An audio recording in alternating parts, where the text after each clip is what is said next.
দাপুটে জয়ের পরের ম্যাচেই মুদ্রার উল্টোপিঠ দেখল ঢাকা মেট্রো।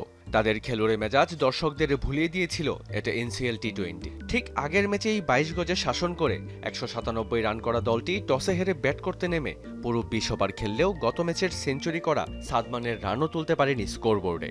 ১২০ বলে ৮ উইকেট হারিয়ে মাত্র ৯০ রান সংগ্রহ করে ঢাকা মেট্রো।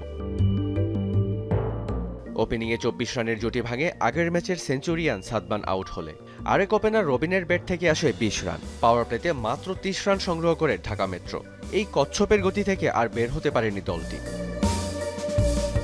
মিডল অর্ডারে বিপর্যয় সামাল দিতে গিয়ে তাজিবুল ইসলাম করেন ২২ বলে ১৩ রান।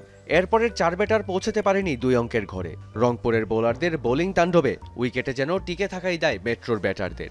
আবু হাশিম, রাফি, জাহিদ প্রত্যেকেই খুবই কৃপণ বোলিংয়ে নেন ২টি করে উইকেট। এরপর টেলেন্ডারে শহীদুল ও রকিবুলের ১৭ রানের জুটিতে স্কোরবোর্ডে দলটির সংগ্রহ মাত্র ৯০ রান।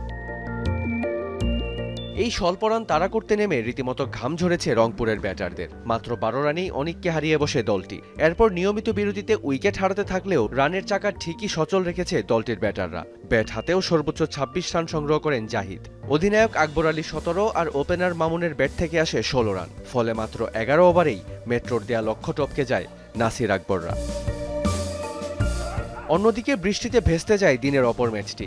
অমীমাংসিতভাবেই শেষ হয় বরিশাল বনাম রাজশাহীর ম্যাচ। বৃষ্টি বাধায় ১৮ ওভারের ম্যাচে টসে জিতে ব্যাট করতে নেমে কোনো রানের খাতা খোলার আগেই আজমিরকে হারিয়ে বসে বরিশাল। তবে অর্ধশত হাঁকান আরেক ওপেনার ইফতি। বাকি ব্যাটাররা ব্যর্থ হলেও শেষ দিকে ফজলে মাহমুদ রাব্বির ২২ বলে ৩৯ রানে ১৪০ রান সংগ্রহ করে বরিশাল। জবাবে রাজশাহীর উড়ন্ত সূচনার পরও আবারও বৃষ্টিহানা। শেষ পর্যন্ত ম্যাচটি ব্যর্থ হয় মাঠে গড়াতে। পরিত্যক্ত ঘোষণা করা ছাড়া আর কোনো উপায় ছিল না ম্যানেজমেন্টের কাছে।